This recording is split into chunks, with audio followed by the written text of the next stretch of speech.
Hello and welcome to another GCSE Geography revision session. This one is going to be tackling an issue which I actually didn't address very well in one of my other revision sessions. So you may have already watched the 8 Markers Made Easy tutorial, which is really important when it comes to actually getting the bulk of the marks for 8-mark essay questions. So assess, evaluate and examine. But what it doesn't really do is it doesn't identify what to do when it comes to the conclusion. So it really focuses on how to structure the paragraphs of the main bulk of the essay, which are responsible for most of the marks. You know, those of you looking to get 4, 5 or 6 marks in those essays, which is kind of good enough to get you a very good grade, level 5 or grade 5, 6, 7. What I haven't really done is address the best way to structure a conclusion. So this session is all about writing a good conclusion. So this is for people that have managed to master getting their paragraphs really structured nicely within their 8-mark assessment questions. And the essay questions, and now they just want to put the icing on the cake just to secure that level 3 value of marks, so 7 or 8 marks out of 8. And this is really going to be pushing those ones looking, or those students looking for grades 8 and 9 to making sure they're getting those levels. So writing a good conclusion. Firstly, a conclusion is something which brings your views together from the essay. It's a summary, and it's a really, really good opportunity for you to assess, evaluate, or discuss something. So those command words, assess, evaluate, discuss, are the 3 command words you need to have a conclusion for. So when you are concluding an assess essay, you need to make sure that you are identifying which of the things that you've written about in your essay is the most significant in your opinion, and why. When you look at a conclusion for an evaluate question, you're concluding overall, is the thing that you're evaluating positive, negative, or strong, weak, agree, disagree, okay, good, bad. When it looks to look at discuss questions, they're very much the same as evaluate questions. So your conclusion is just looking at, overall which side of the discussion do you agree with most and why. So they're very, very similar. So, but assess, evaluate, discuss all need to have a conclusion. Examine questions don't need a conclusion because that's not the point of an examine question. But assess, evaluate, discuss all do. The other thing that they are is a bit of a fail-safe. If you have waffled a bit in your essay, then when you're trying to structure your conclusion, if you look back at your essay, which is what you should do during the conclusion phase, you might identify the fact that you haven't really answered the question, or it hasn't really been an assess. So maybe you've accidentally evaluated when it says assess, and in your conclusion is your opportunity to try and sort of firstly identify that and maybe rectify it by making sure you are assessing at that particular stage.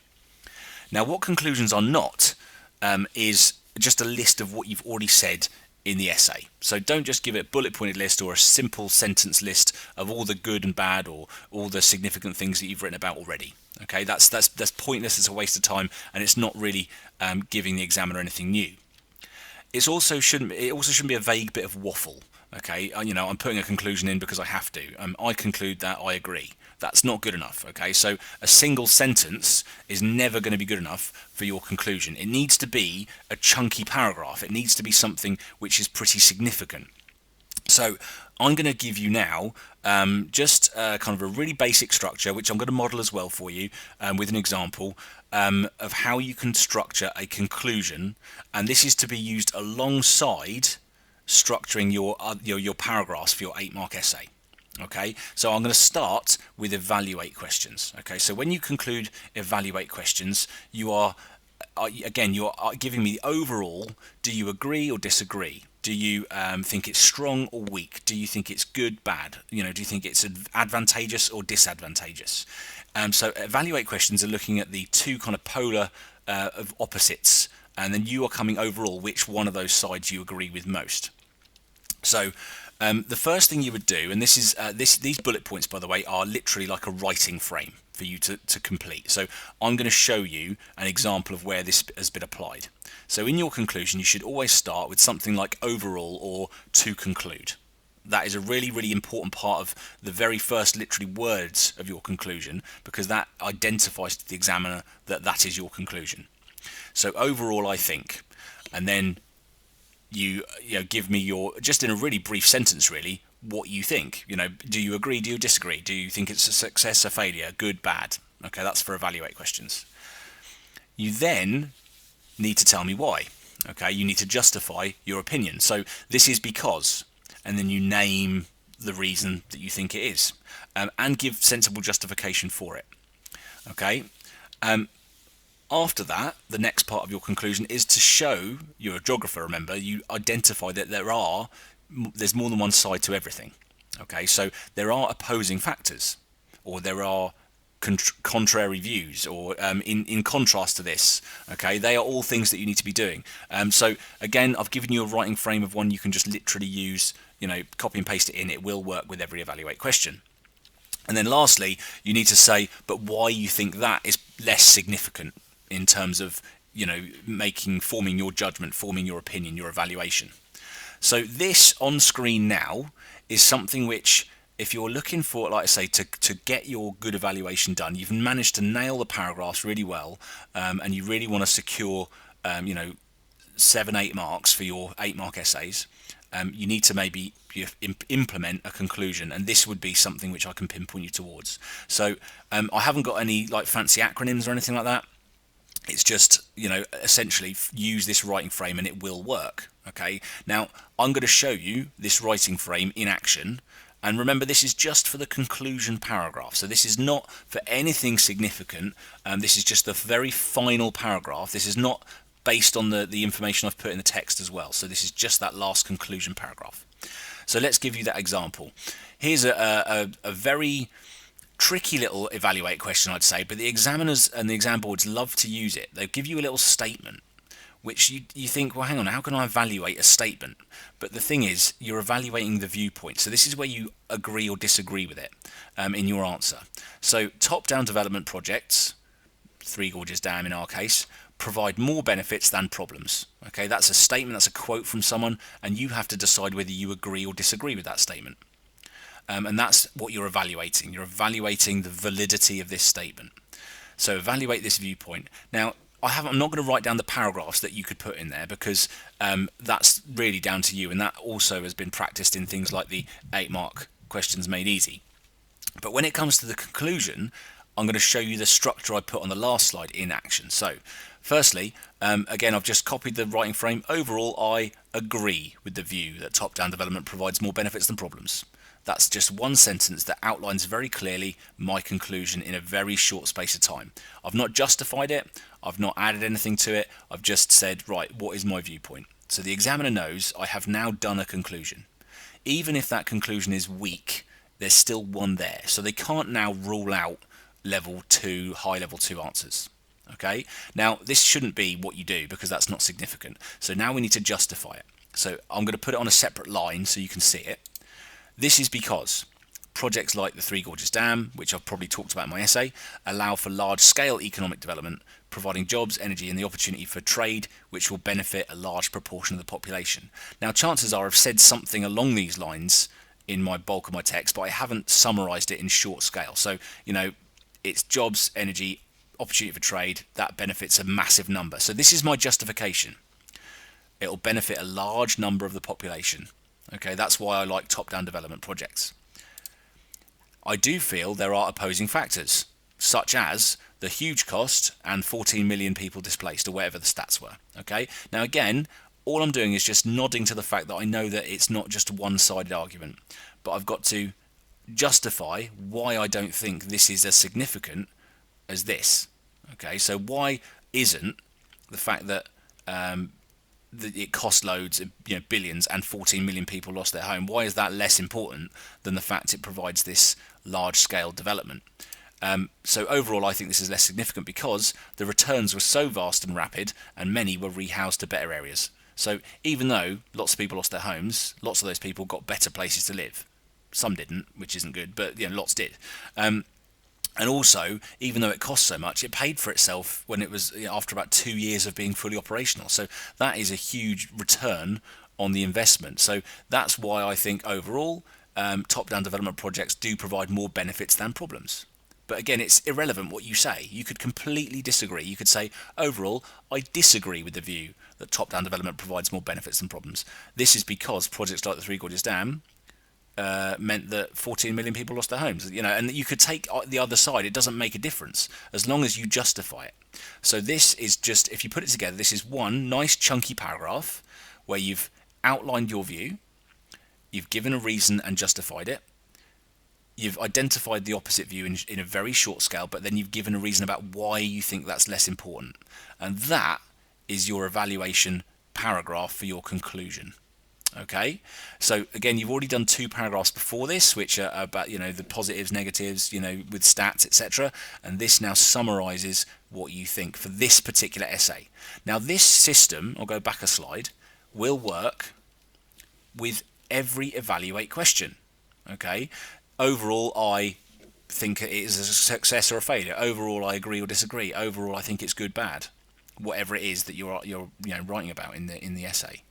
And again, this is because give a sensible justification, give a reason.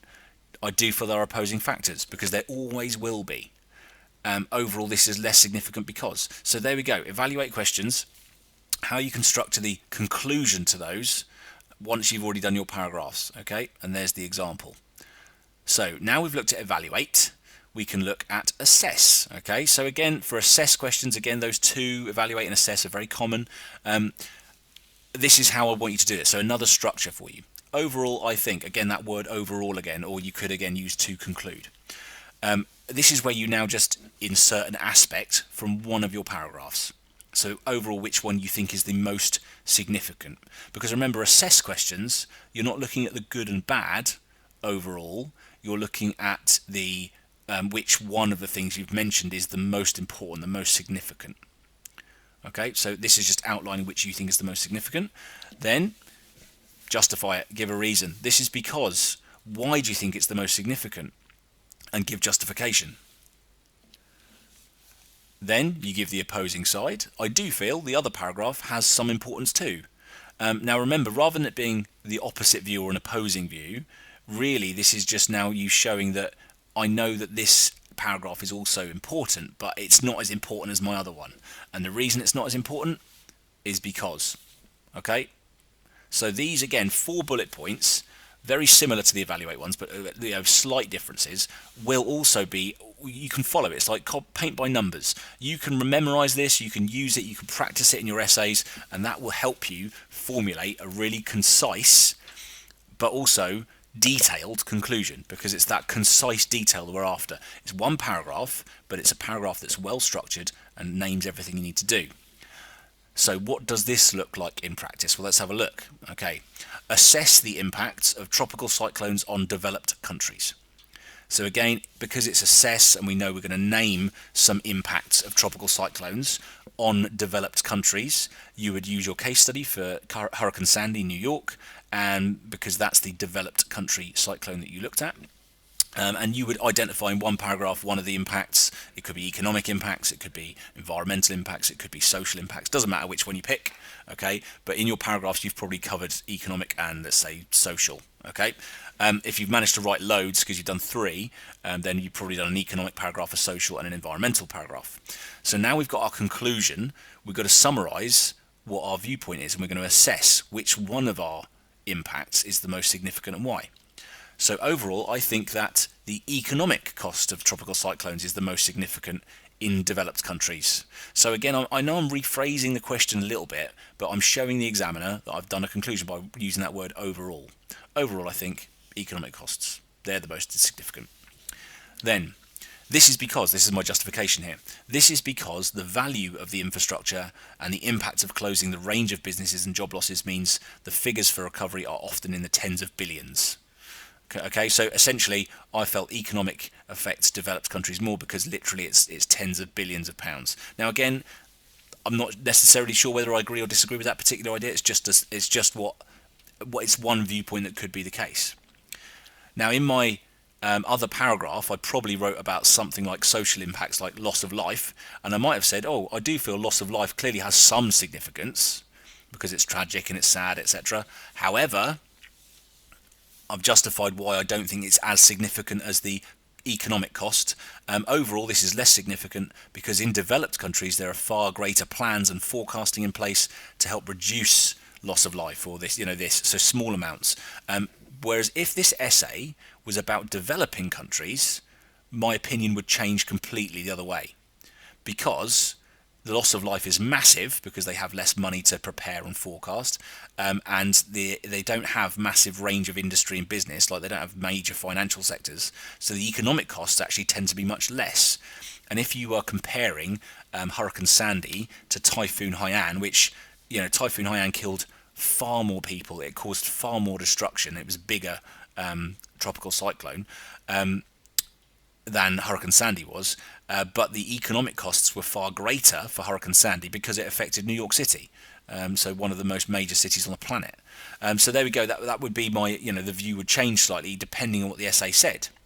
But again, this is just a conclusion, and I've done it in these little separate lines just to show you where I've done all those little sections. Okay, so assess, evaluate, conclusions should be just as detailed as the paragraphs that have preceded them, and that will give you your essay a full balance, and it really will nail you those level 3, so grade 8 and 9 level 7 or 8 marks out of 8, alongside obviously your well-structured paragraphs. So for those of you really looking to access those top grades, this hopefully will give you that guide that you need. Now, I did mention another type of essay question, which is discuss questions. And discuss questions, there's only ever one of these, and it's right at the end of the very last paper. And the best thing about discuss questions is they give you loads of stuff to use in like the little resource booklet. But the best way to approach discuss questions and concluding discuss questions is just think of them as an evaluate question.